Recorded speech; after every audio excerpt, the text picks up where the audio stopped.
I would say who you think you are is more important than who you really are, because who you think you are is your identity. Who you think you are is not necessarily who you aspire to be. Make sure those are congruent, and if they're not, figure out what to shift. Ladies and gentlemen, welcome back to another very special, as always, episode of Next Level University, where we show you how to level up your life, your love, your health, and your wealth. We hope you enjoyed our latest episode where we talked about how to use pain as a sign. Today, for episode number 475, we are going to ask you a question. Is your identity holding you back? So I've told this story before, and one of my main mentors is very, very successful, very, very wealthy. His family, his parents immigrated to this country from Germany back in, I believe, the 50s and 60s, and they were very discriminated against because in World War II, obviously Americans didn't like Germans very much. So they worked their butt off, and he grew up in a very humble beginnings, and he always said to himself, like, I'm going to have enough money to do whatever I want one day, and I'm going to work as long and as hard as it takes me to do that. And he, and I've said this many times, he's been the CEO of several huge tech companies with valuations over $1 billion, and I've learned a lot from him. But the reason why I'm telling you all of this story about his life is because I remember he bought a car. It was a $85,000 Mercedes, kind of after the tail end of all his success. And I remember thinking to myself, like, that's a trip. A lot of people would absolutely adore having a car like that, but he kind of doesn't care that much about cars. He just bought it because he kind of likes it and it's cool, but it's not like his dream. His dream was to be a financial master. His dream was to have more than enough wealth to never have to answer to anyone else. And the car was a byproduct of that. So the reason we're doing this episode, if you're out there listening right now, Kevin and I talked. Every identity that you choose in advance comes with pros and cons. It comes with implications. So his identity was, I'm going to be wealthy one day, and I'm on my way to that. And he identified with that with wealth. What about someone who wanted that car but never identified with someone who wanted to master finances? And I think that's the thing. You might want results, but do you want the identity to be the person? Anthony Truck says this. You want this result, but do you want to be the type of person who has that result? Well, it's in Atomic Habits. There is. Hold on. I know it. Process goals, right? Results goals, and identity goals. Identity goals. Yeah. And I think I want to be, and maybe you, if you are listening to this, you want to get to the next level. So you want to have the identity of a person who is into personal development, right? Who goes the extra mile, who reads when they should, who listens to books when they should. One of the reasons we're doing this is because I was on a call with a client last week, and one of my favorite things about her is her resilience. Right. And that's my one word. I have never quit tattooed on my arm. I've never quit kid on Instagram, right? Resilience is my jam. I absolutely love it. I love talking about it. But it can be a detriment. Right. Because if you lean into it too much, you'll be way more likely to take on things just to be resilient. Or you'll frame them in your mind like, this always happens to me, but it's okay because I can get through it. Sure, you can get through it. But what if you reframe that? It doesn't have to be, this always happens to me because I'm resilient, or I can get through anything because I'm resilient. Sure, I believe that you can. I believe that I can too.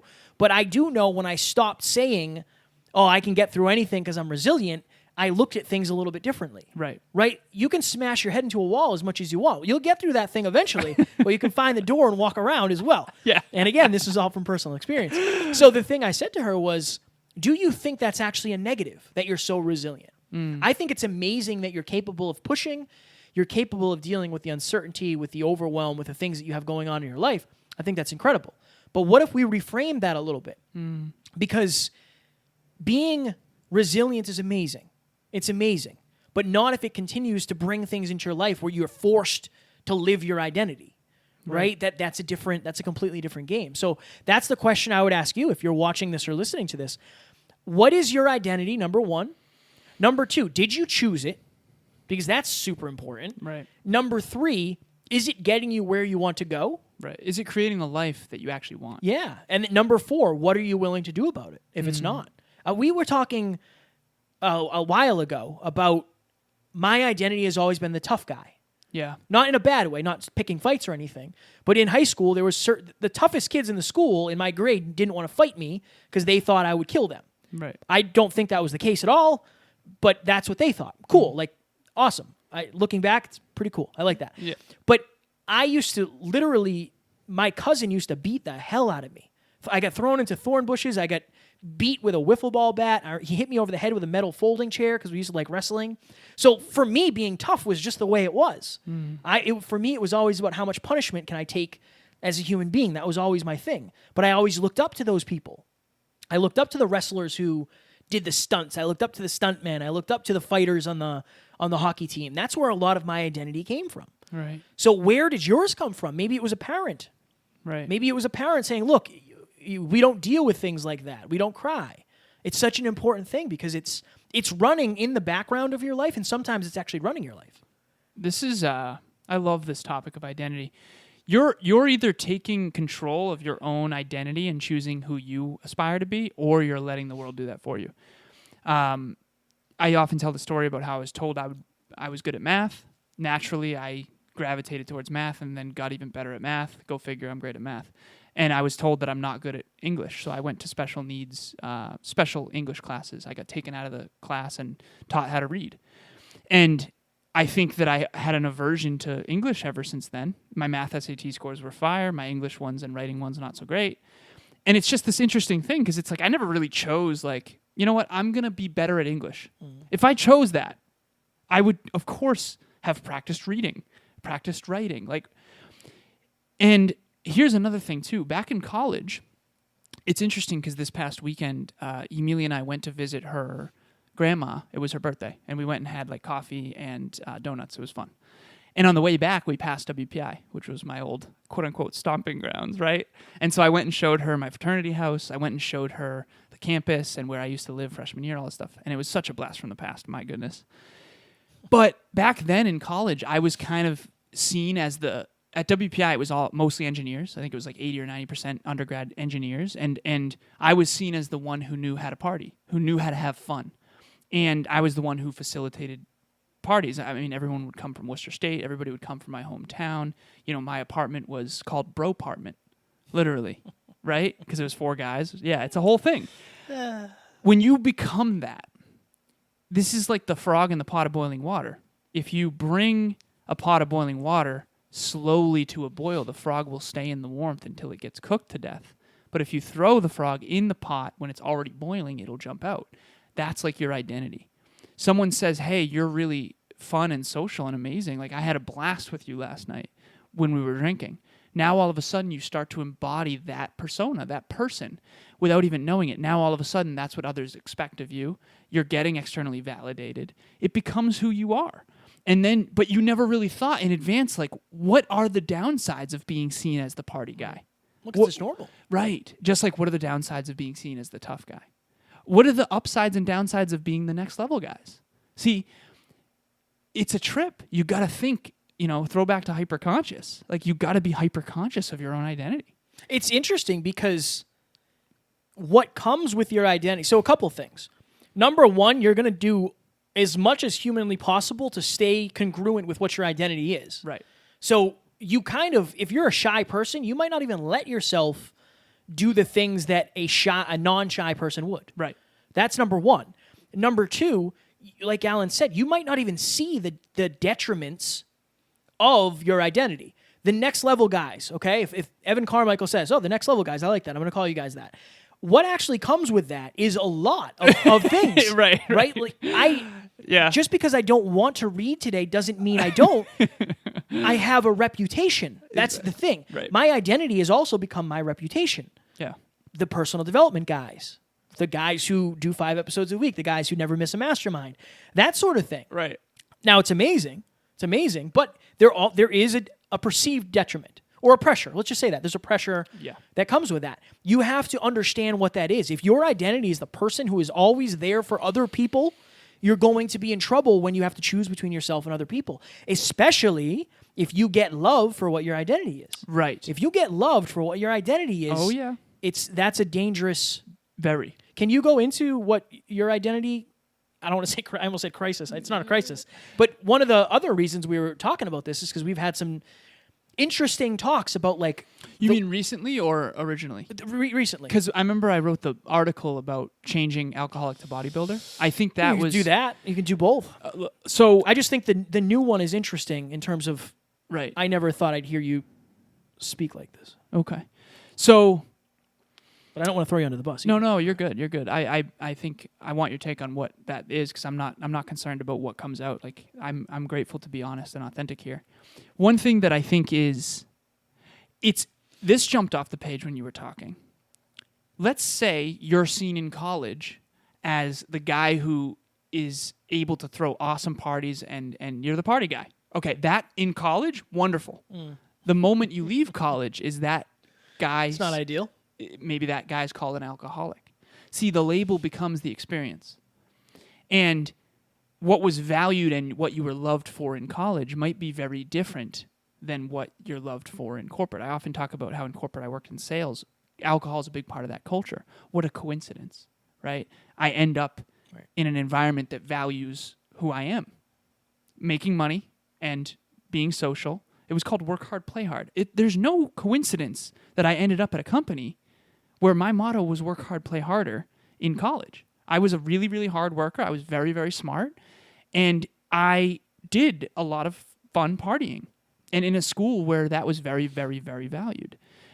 Okay, when I changed my identity from alcoholic to bodybuilder, guess what?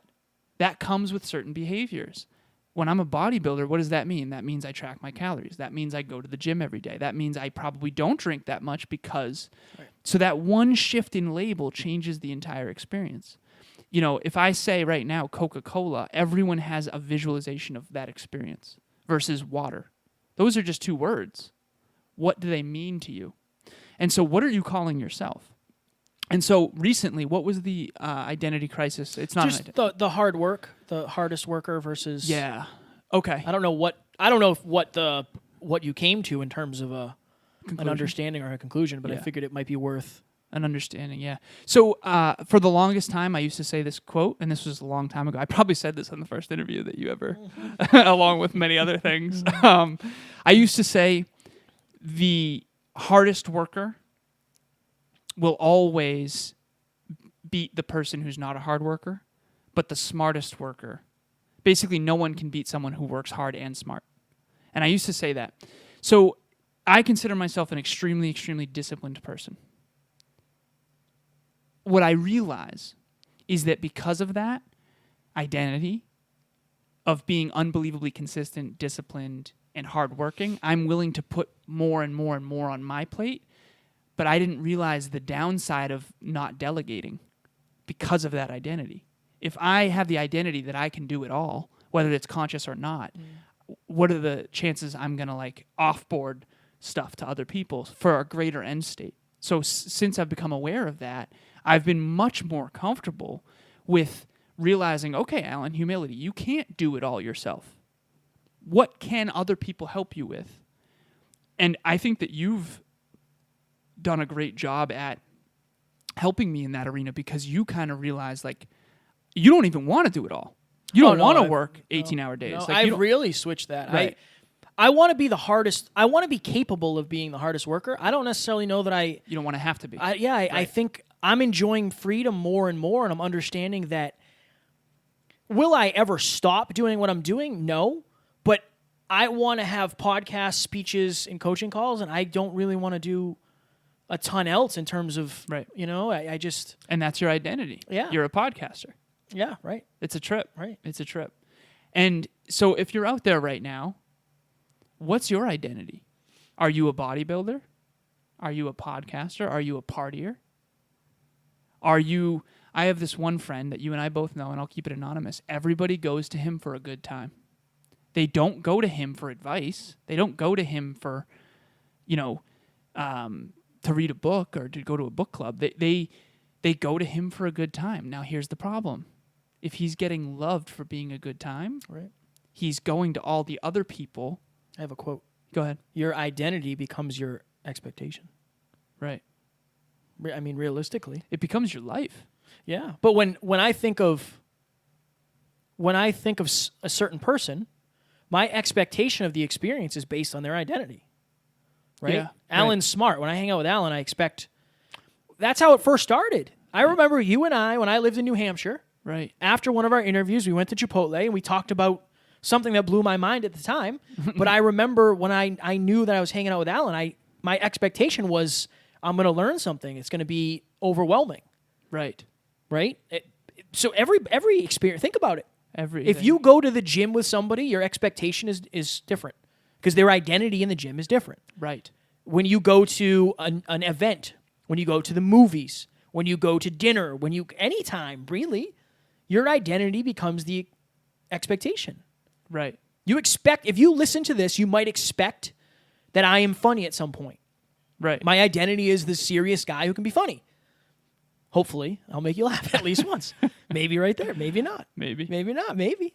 What do we tell people about this? Like, where is this still jeffing us? I don't know that I have it totally figured out yet, I know. honestly, because I think it always changes as you do because you're willing to let things go more. I genuinely, my identity, I want part of my identity to be he's so good at delegating work that he makes it look like he does everything. But he also gives credit to the people that are doing it and helps them live their lives. Right. That was never a thing before we leveled up. That wasn't a thing. I had no idea I wanted that to be part of my identity. Right. So, I see myself as a leader. I think that's an identity shift. Imagine if you're out there right now and you think, I'm a leader. I'm going to lead people into their own positive future. Think about everything that comes with that, the amount of pressure that comes with that. Now you're always trying to elevate yourself and others. And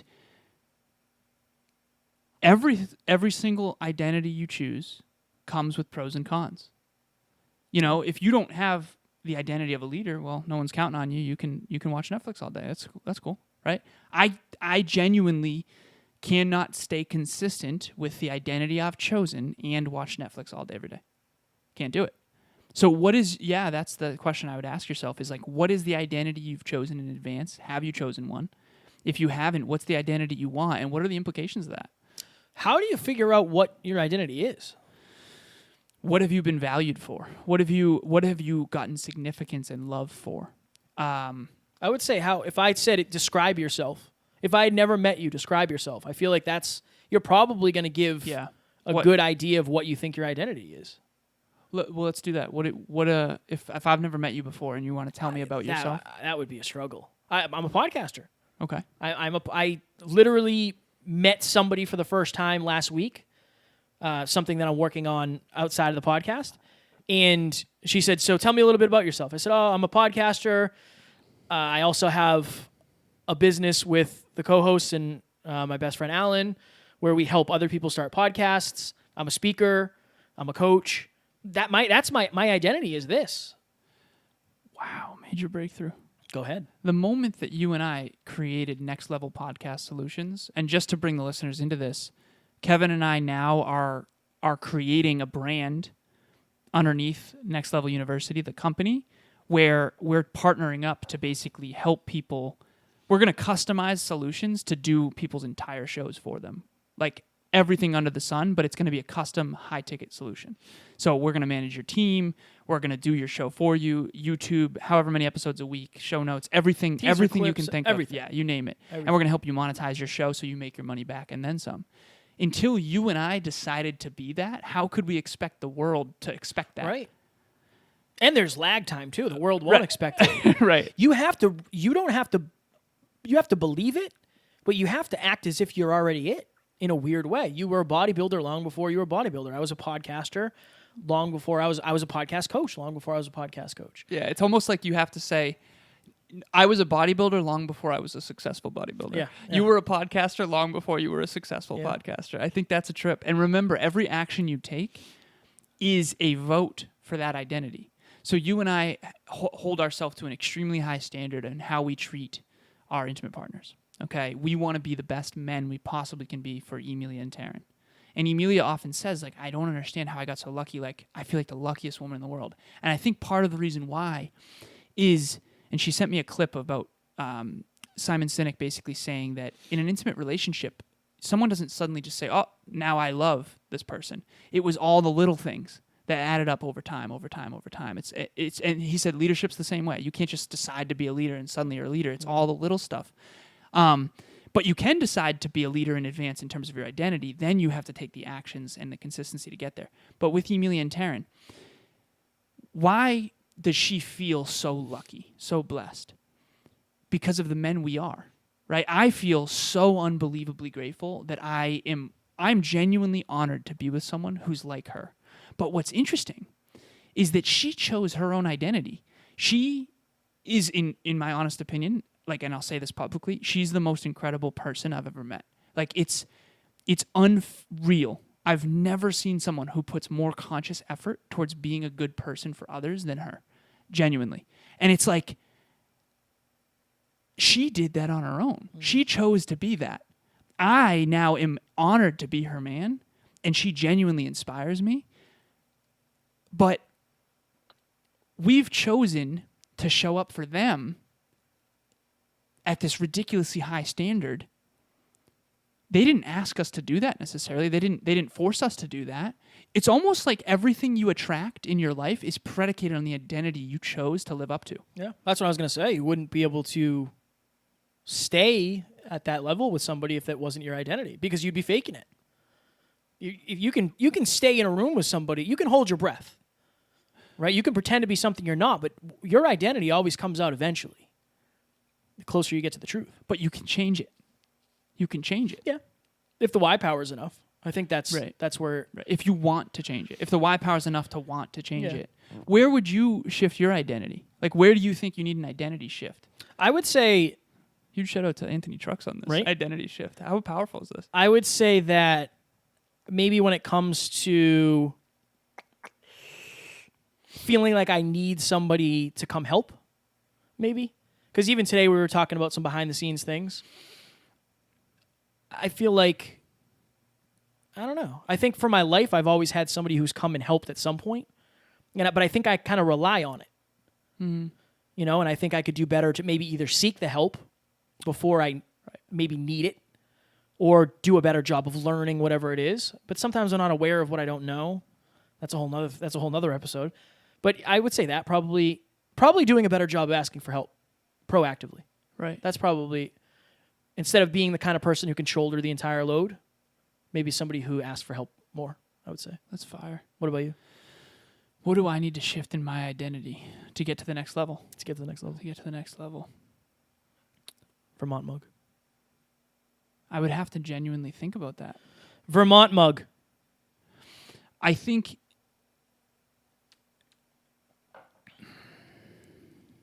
that's one of those moments where Alan's going to look back on the episode and be like, oh, I didn't even know you said that twice. Yeah, possibly the Vermont mug thing. Yeah, because I'm in deep in thought. Your identity is what you believe you are. And by the way, saw this parallel in this episode, very contemplative. A brand is just the identity of a business. Yeah. You have what the business really is, and then you have the brand. Okay? And are those congruent? I was Perception listening versus reality. to Marketing Made Simple by... Not Marketing Made Simple. Yeah, Marketing Made Simple. Who is it? I honestly don't know. Bald guy. Oh my God, I can't believe I can't remember his name. I got you. But he basically said Nike doesn't have restaurants. But if they did, you can imagine what they would be like. That's their identity. Right. You know exactly what it would be like, Right. right? Yeah. You would have motivational things all over the wall. Right. Probably like a lot of glass, right? That's their identity. They're keeping up with their identity. That's powerful. I can't think of his name. I'm gonna check. Yeah, do it. Seth Godin. And Seth Godin. Seth Godin. Marketing Made Simple, I thought... Maybe it's not. No, that's not Seth Godin. Marketing Made Simple is a different person. But okay. you're thinking of a different book. Yeah, I don't know what it is. Seth Godin has a fire marketing book. This is marketing is what it's called. Okay, this is marketing. Got it. Okay, so my identity, what do I need to shift? I want to shift my identity. I think, what is a part of my identity holding me back? It's the hardworking thing. It's needing to be the... Wanting to be hardworking is great. Needing to be is not. I think that I could probably do a better job of not having to be everything for everybody. And I think that that's kind of my nature. So yeah, I think being a leader is great, and that's a great identity, but just understand what comes with that and try to make sure you're showing up for you. I need to show up for me so that I can be a better leader. That's powerful. Thank you, man. 10-second blip. What would you say to somebody if you only had 10 seconds to help them get to the next level? Who you think you are is not necessarily who you aspire to be. Make sure those are congruent. And if they're not, figure out what to shift. I would say who you think you are is more important than who you really are, because who you think you are is your identity. If you think, this is my favorite one ever, if you think you're a bass fisherman and you're a CEO, then you would be happier as a bass fisherman. If you think you're a CEO and you're a bass fisherman, you'd probably be way happier as a CEO. So I think your identity can also be a precursor to what you really want in life. It's fire, Could be a desire. Really, really good episode. This was a good one. Identity is so important. This is a good one. If you liked it, share it. Do all the things. Tell a friend. Tell 3 friends. Tell 10 friends. Also the masterminds. Mastermind. Next Level Masterminds. If you want to get around more people with next level identities, see what I did there? Fire. That was fire. Fire pun. Every Monday, 5:30, the doors open up. Mastermind starts at 6. There is no more valuable thing that we can tell you than getting around next level people. That's what's changed our life more than anything else, and we're still trying to do that. We're still doing that every day. Let us and our community elevate you as you elevate it. It's a beautiful win-win-win-win. And we want to help you guys. We know that COVID has made life difficult for a lot of people. The holidays are coming up. We are giving away 5 $50 gift cards or Venmos or Cash Apps, whatever it is. 5 $50 giveaways. All you have to do is give us a rating, or like a 5-star rating. You can write a rating either way, or a review. It'd be nice if I could talk. And at the end of November, we are going to choose 5 people randomly. We will just DM you, right? Take a picture of your review, send it to myself, to Alan, to Amy, Tiff, or Natalie. That way we know who you are. And at the end, we will choose 5 people randomly. As we continue to grow and evolve, as the business continues to grow and evolve, we want to give back to people, because you guys have given us your time, your attention, and without you guys, we wouldn't be able to do this. So we're 475 episodes in, and a huge thanks to you guys for helping us get there. Yeah, if this show's been valuable to you and you want a chance to win that $50, the holidays are coming up. It shouldn't take you more than 2 or 3 minutes. If you want to, just hammer a 5-star, take a screenshot, or you can write something. Again, either way is good. Thank you so much for listening. It's a pretty good ROI, $50 for 5 minutes. 5 minutes. Not Maybe bad. Not even 5 minutes. Not bad. Not even 5 minutes. Yeah. 1 minute. 30 What's that? seconds. What's that? So that's $3,000 an hour? I don't know. That's quick math. You want to do 1 minute times 60. 60 times 50, 3,000. I'm a whiz. Not bad. I'm a whiz. Strong work. Ladies and gentlemen, we hope you enjoyed this, and we will talk to you on the next one. Talk to you soon.